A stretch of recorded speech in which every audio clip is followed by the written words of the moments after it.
तो दोस्तों एक बार फिर से आ चुकी हूँ गुलाम हैदर के सपोर्ट में। जैसे कि आप लोग देख रहे हो, कल मेरा चैनल नहीं था, 5 दिनों से मेरा चैनल आया है, यानी कि मैं कल ये वीडियो अपलोड करूँगी क्योंकि आज बना रही हूँ। तो आज मेरा चैनल आ चुका है। तो बहुत सारे लोगों को तकलीफ़ हो गया है। किसी ने मुझे कमेंट किया था कि खुजली वाली आंटी फिर से आ गई। तो भाई खुजली वाली आंटी रुकने वाली नहीं है, क्योंकि सत्य में वो जयते, जहाँ सत्य वहाँ हम, और सत्य के लिए हम हमेशा लड़ने को तैयार रहते हैं। और आप लोग अच्छी तरह जानते हो, जब सत्य खड़ा होता है ना, उसे गिराने के लिए बहुत सारे लोग खड़े हो जाते हैं। जैसा कि मैं हमेशा सभी से कहती हूँ, मैं एक समाज सेविका हूँ, हमेशा समाज हित की बात करती हूँ, जिससे समाज का गलत प्रभाव कम हो और अच्छा एक संदेश हमारे समाज को जाए, वही चीज़ें मैं यहाँ पे रखती हूँ। और कभी भी जो समाज से जुड़े लोग होते हैं ना, ज़मीन से जुड़े लोग होते हैं, किसी के तकलीफ़ को, किसी के दर्द को देख नहीं सकते, वही चीज़ें हम भी नहीं देख सकते। आज आपको सच्चाई बताऊंगी इस भगौड़ी सीमा हैदर की। और जैसे कि आप लोग बहुत सारी चीज़ें जानते भी हो, किस तरीके से अपने बच्चों को ढाल बना के इस्तेमाल करके ये यहाँ पे आई है, और भारत में रहकर जो चीज़ें इसने की है वो भी धड़ल्ले से, निडर होकर, मतलब इसको किसी चीज़ का डर नहीं, कोई फिक्र नहीं। कहते हैं ना कि अगर हम किसी बच्चे को, एक आध छोटे बच्चे को साथ में लेके जाते हैं तो हमें बड़ा तकलीफ़ होता है। दूसरे शहर जा रहे हैं या थोड़ी दूरी पे जा रहे हैं, वहाँ पे हमें बड़ा प्रॉब्लमों का सामना करना पड़ेगा। इसलिए जब मेरे भी छोटे बच्चे थे, मुझे साथ में, जब हस्बैंड नहीं होते थे, ड्यूटी होता था उनका बाहर, तो किसी को साथ में लेके जाना पड़ता था, क्योंकि गोद में बच्चा भी होता था, बैग भी होता था।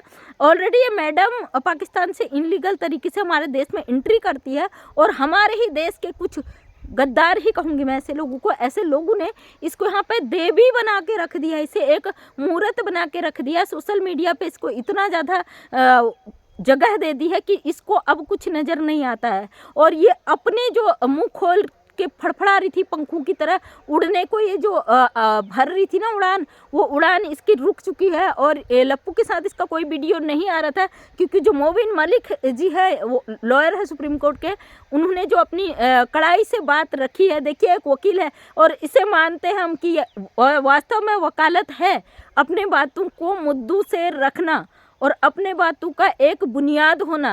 ये शिक्षा का स्तर दर्शाना कि पढ़ा लिखा व्यक्ति किस तरीके से अपनी बातों को रखता है। जैसे मोबिन मलिक जी है, अपने विचारों को एक कानूनी तरीके से रखते हैं, लीगल चीज़ों को रखते हैं, और उन मुद्दों के अलावा कोई ऐसी बातें नहीं रखते जिससे समाज में आप पर कोई कीचड़ उछाले। जैसे कि AP सिंह आप देखते हो, हमेशा मुद्दों से बाहर की बात रखते हैं।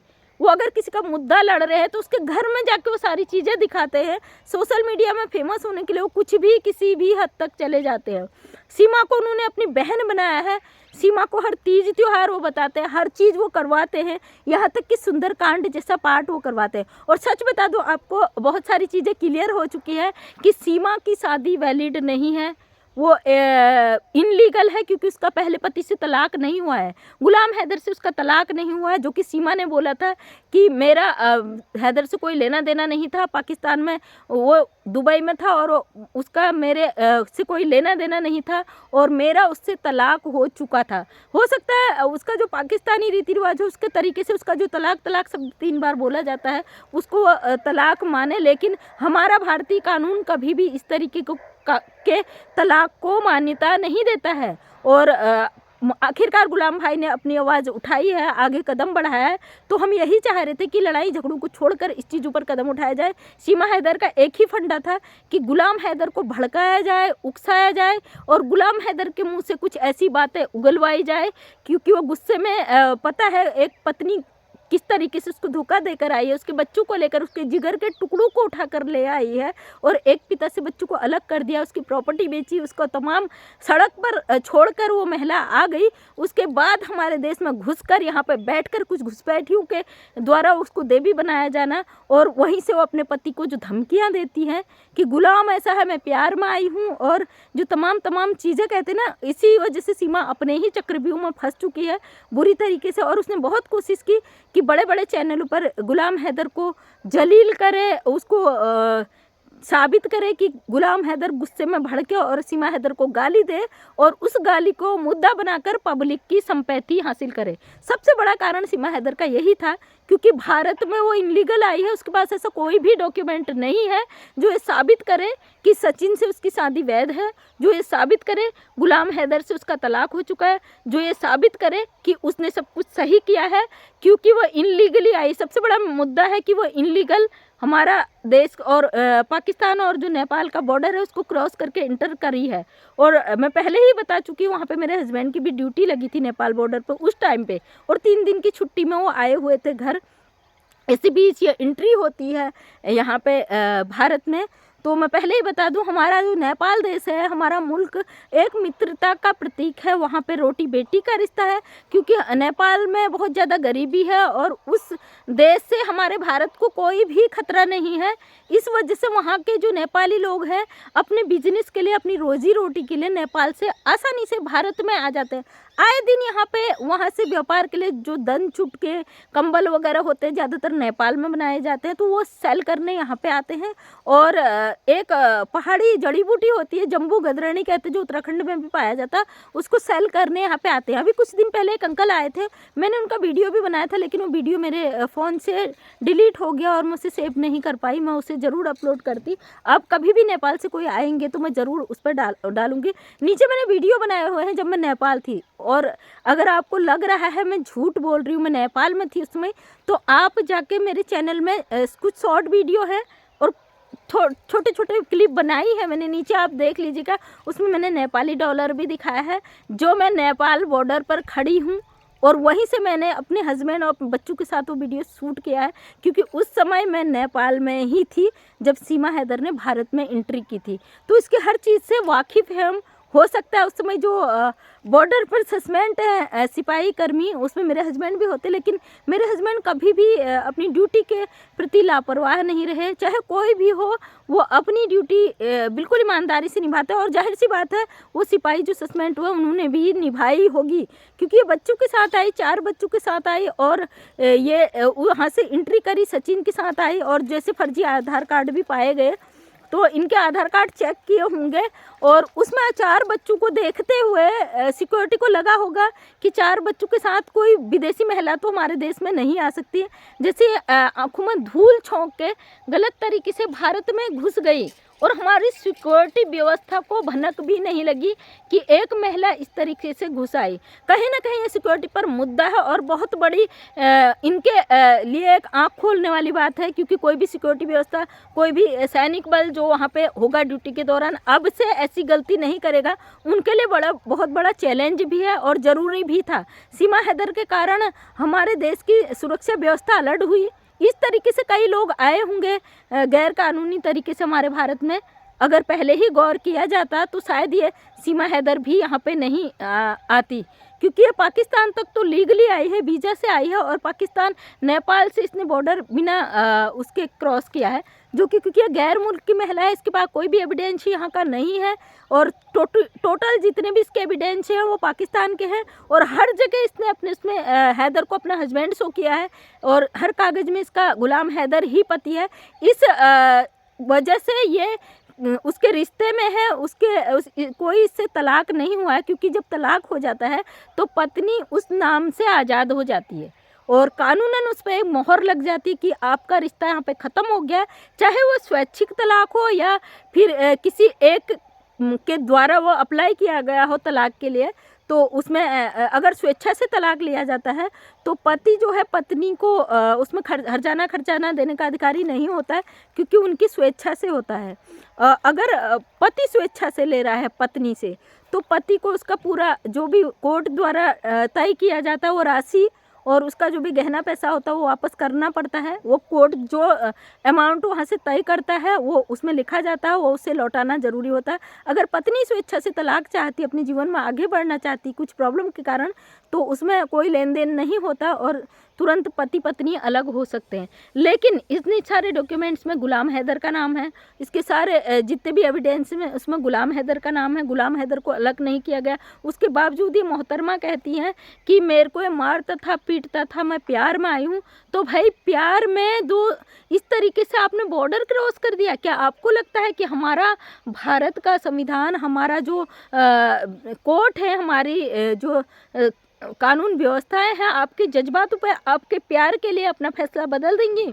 क्या आपको लगता है आपके सिर्फ प्यार के लिए लोग अपनी देश को खतरे में डाल देंगे, अपनी सुरक्षा व्यवस्था पे सवाल खड़ा कर देंगे? बिल्कुल भी नहीं। क्योंकि देखिए प्यार इस समय मेरे हस्बैंड यहाँ थाने में थे तो मैंने बहुत सारे मुद्दे ऐसे देखे जो लव जिहाद के थे। लव जिहाद के कारण कई यहाँ पे खतरनाक घटनाएं भी हो जाती, कई ऐसी दिक्कतें हो जाती है। लव जिहाद के कारण बहुत सारे ऐसे मसले आए हैं जो दो पक्षों के बिल्कुल भी रजामंदी नहीं होती है, लेकिन कुछ ऐसे रीज़न हो जाते हैं कि बहुत जो अच्छे नहीं होते हमारे समाज के लिए, देश के लिए, बहुत मुश्किल हो जाती है दोनों पक्षों के लिए। ऐसे भी मैटर बहुत सारे हमने देखे हैं, क्योंकि मेरे जिस एरिया में मैं रहती हूँ वहाँ पे हिंदू और मुस्लिम दोनों संख्या बराबर है। जब लव जिहाद के मामले, दो लड़के लड़की वो अनमैरिड है, उनके रिश्ते में इतना ज़्यादा कठिन हो जाता है, तो ये महिला पाकिस्तान से, दूसरे मुल्क से 4 बच्चों को मुद्दा बना के, एक हथियार बना के, ढाल बना के 4 बच्चों की ज़िंदगी को खतरे में डालकर अपने बच्चों को यहाँ पे एक मुद्दा बना, ये किसी की नहीं हो सकती। इस औरत ने इतना नहीं सोचा कि भाई मैं अपने पति, अपना मुल्क, अपना देश छोड़ के पराये मुल्क में जा रही हूँ। इतना भरोसा इसे भारत के कानून पर था कि भारत इसे शरण दे देगा, इसके प्यार को प्रायोरिटी देगा, इसके प्यार को प्राथमिकता दे देगा, इसके प्यार के लिए भारत अपने फैसले बदल लेगा। तो मतलब ये महिला अपने मर्जी से भारत के कानून को अपने अनुसार पहले से ही बदल रही थी। बाबूनो, तो इसका इरादा क्या हो सकता है आप खुद अंदाज़ा लगाइए। जब एक महिला हमारे कोर्ट को, उनके फैसलों को खुद डिसाइड कर लेती कि मैं भारत देश में चले जाऊंगी और भारत के लोग मुझ पे संपैथी रखते हुए मुझे वहाँ पे शरण दे देंगे, तो मतलब इसकी मानसिकता को देखकर बड़ा ताजुब होता है। जैसे कैमरे के आगे जाती, कितने ही बड़े चैनल पे चले जाइए, ये बिल्कुल नहीं हिचकिचाती। इसकी बातों को रखने का जो तरीका है वो बड़े बड़े अफसरों को फेल कर देगा। जो पढ़े पढ़े लिखे लोग होते ना, बहुत ज़्यादा सक्षम लोग होते हैं, जो कहते हैं कि IAS PCS की तैयारी कर रहे हैं, वो लोग भी इतनी चतुराई से जवाब शायद नहीं देंगे जितनी चतुराई से यह सोशल मीडिया पर जवाब दे देती है। इसका एक ही लक्ष्य था कि गुलाम हैदर को भड़काना, गुलाम हैदर के मुंह से कुछ ऐसा उगलवाना कि वो भड़क जाए, गाली गलौज करे और अपशब्दों का प्रयोग करे, जिसको ये मुद्दा बनाए और भारतीय पब्लिक के बीच में पेश करे कि इसका पति इतना बुरा था, इसका पति इसके साथ इतना अत्याचार करता था कि जिस कारण ये वहाँ से भागकर इसे यहाँ हिंदुस्तान में आना पड़ा। जैसे कि बहुत सारे लोगों ने ये बात कही भी कि शायद वो प्रताड़ित थी या परेशान थी, इसलिए वो शायद इसलिए यहाँ भारत छुप कर आई है। तो क्या किसी के प्यार के लिए, बाबू 1 मिनट आ रही हूँ, क्या किसी के प्यार के लिए उसके लिए कानून अपना नियम बदल देगा, अपने फैसले बदल देगा? इस तरीके से हमारे देश में घुसपैठियों की लाइन लग जाएगी। भारत में ऐसी स्थिति पैदा हो जाएगी कि लोग अपना मुंह उठाकर कभी भी बॉर्डर क्रॉस करके अंदर आ जाएंगे। क्या ऐसा होना चाहिए? पब्लिक प्लीज़ कमेंट करके मुझे बताइएगा, क्या सीमा हैदर सच्ची है? जो लोग हंसते हुए इंडियन, चलिए जो लोग उसके विरोध में है मानती हूँ, क्योंकि ये दर्द है सभी का, क्योंकि एक पिता के साथ गलत हुआ, हैदर भाई के साथ गलत हुआ, उसके 4 बच्चों को लेकर इनलीगली यहाँ पे आई है, और इंसानियत के नाते हम हैदर भाई को सपोर्ट भी कर रहे हैं। और हम अच्छी तरीके से जानते हैं हिंदुस्तान और पाकिस्तान के संबंध अच्छे नहीं हैं, लेकिन हम एक सामाजिक व्यक्ति हैं, हम इंसानियत का रिश्ता रखते हैं, तो हम उनके सपोर्ट में आवाज़ उठाते हैं। और ये बंदी क्या, इसके फैसले से कितना, जो लोग हिंदुस्तान के लोग जो कमेंट करते हैं ना, जो कह रहे हैं आंटी को खुजली लग गई, कोई लिखता है, और जो लोग कहते हैं मैं सीमा हैदर के पीछे पड़ी हूँ, तो भाई आप हिंदुस्तानी हो या कैसे गद्दार हो आप लोग, मुझे बताइए कमेंट करके।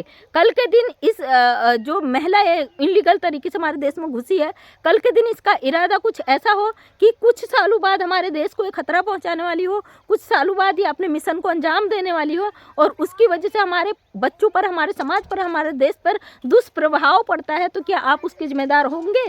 क्या आप इसकी जिम्मेदारी लेंगे? तो आप कैसे अपने ही देश की बेटी को, अगर मैं आवाज़ उठा रही तो आप गलत कमेंट्स करते हो, आप सीमा हैदर का सपोर्ट करते हो। शर्म आती मुझे आप जैसे गद्दारों पे, शर्म आती मुझे आप जैसे देशद्रोहियों पे, जो अपने ही देश की बेटियों को गलत बोलते हो। उस घुसपैठी के लिए आपको दर्द होता है कि उसके बच्चों के लिए मैं गलत बोलती हूँ। एक माँ को बच्चों से, आपको माँ और बच्चे दिख रहे, क्या पूरा मुल्क नहीं दिख रहा, क्या भारत नहीं दिख रहा है आपको? वो पिता नहीं दिख रहा है हैदर, जो अपने बच्चों के लिए रो रहा है, दहाड़े मार रहा है, चिल्ला रहा है, कानून की मदद ले रहा है। फाइनली हैदर भाई, इससे मैं यही कहूँगी, भाई गुस्से में कुछ भी ऐसा मत करना जिसको ये औरत इस्तेमाल करे आपके खिलाफ और आपको एक मुद्दा बना दे। आपको शांत रहना है, कानूनी लड़ाई लड़नी है, प्रक्रिया से लड़नी है। जैसे कि ये कहती मैं 5 पढ़ी हुई हूँ, बहुत ज़्यादा शातिर है, कहीं ट्रेनिंग इसने ली हुई है और ये आपको गिराने के लिए हर वह मुद्दा अपनाएगी। और जैसे हैदर भाई भी पढ़े लिखे नहीं है, एक पिता का दिल है, एक औरत इतना गंद मचा के आई, इतना उसको लूट कर आई है, तो वो पति तो दुखी हो गए और दुख में वो अगर कुछ बोल भी देता है तो मैं सभी से कहती हूँ, तो उसमें कोई उसको कुछ बोलने की ज़रूरत नहीं, क्योंकि भाई एक पति है, एक बाप है, उसको 9 महीने से इतना दुखी किया गया है, तो वो बोलेगा ही बोलेगा। तो थैंक यू सो मच दोस्तों, वीडियो लंबा हो जाता है और अब मैं अपने चैनल पे आ चुकी हूँ। डेली हैदर भाई के लिए आवाज़ उठाऊँगी और इस आवाज़ में आप लोगों को सपोर्ट करना है, क्योंकि ये गलत है। हमारे भारत देश में घुसकर ये औरत गलत कर रही है और हम गलत को कभी बर्दाश्त नहीं कर सकते। तो थैंक यू सो मच। मैं मंजू विश्वकर्मा, हल्द्वानी उत्तराखंड से एक छोटी सी समाज सेविका हूँ। अपने समाज के हित के लिए हमेशा कदम उठाती हूँ। अगर वीडियो पसंद आया तो लाइक शेयर कमेंट करना। डेली 8 बजे मेरा वीडियो आता है, उस पर अपना प्यार बनाना। नेक्स्ट टाइम मेरा वीडियो देखना चाहते हैं, चैनल को सब्सक्राइब कर लेना। अगर आपके जीवन की कोई ऐसी स्टोरी है, आप सोशल मीडिया पर संदेश देना चाहते हो पब्लिक को और उनके लिए एक मददगार साबित हो, तो मुझे ज़रूर बताएं, ताकि मैं आपकी कहानी को अपने चैनल के माध्यम से आगे रख सकूं। थैंक यू सो मच, तहे दिल से धन्यवाद।